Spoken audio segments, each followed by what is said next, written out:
Tumeona Ruto akiwa kule Tanzania. Ruto akiwa kule Tanzania, Samia Suluhu Hassan ameambia Ruto, Samia Suluhu Hassan ameambia Ruto kwamba wamefanya mazungumzo na Ruto. Samia Suluhu Hassan amesema tumefanya mazungumzo na Ruto ya kudeal na critics, kudeal na wapinzani. Wamefanya mazungumzo ya kudeal na wapinzani. Na Samia Suluhu Hassan ameambia Ruto piga mkwaju, na wakija pande hii tena mimi napiga nini? Mkwaju. Samia Suluhu Hassan, huyo mama anaitwa Samia Suluhu Hassan, anaambia Ruto hivyo.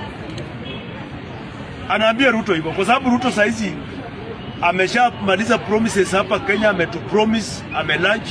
Sasa hizi ako huko anaahidi wa Tanzania nitawajengea refinery hapa Tanga. Amewatengea pesa. Ameshatengea wa Tanzania huko, amewaambia atawajengea refinery kule Tanga.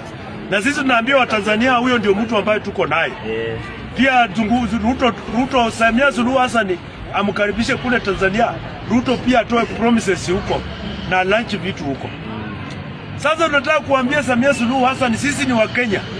Sisi ni wa Kenya bwana. Kabisa. Na sisi hatuogopi. Sisi sio kama wa Tanzania.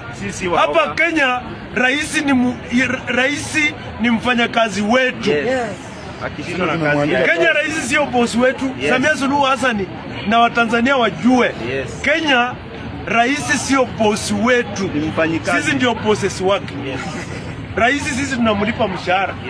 Rais ni mfanyakazi wetu kama wa Kenya. Ni mfanyakazi wetu. Na sisi hatuogopi rais. Tunamheshimu lakini hatumuogopi. Tunamheshimu lakini hatumuogopi kabisa. Tunaheshimu hiyo nafasi ya presidency. Tunaheshimu title ya presidency. Lakini sisi hatuogopi president hapa Kenya.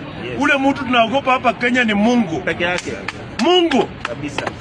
Mungu, maybe uongeze kitu kingine tunaogopa hapa Kenya ni nyuki.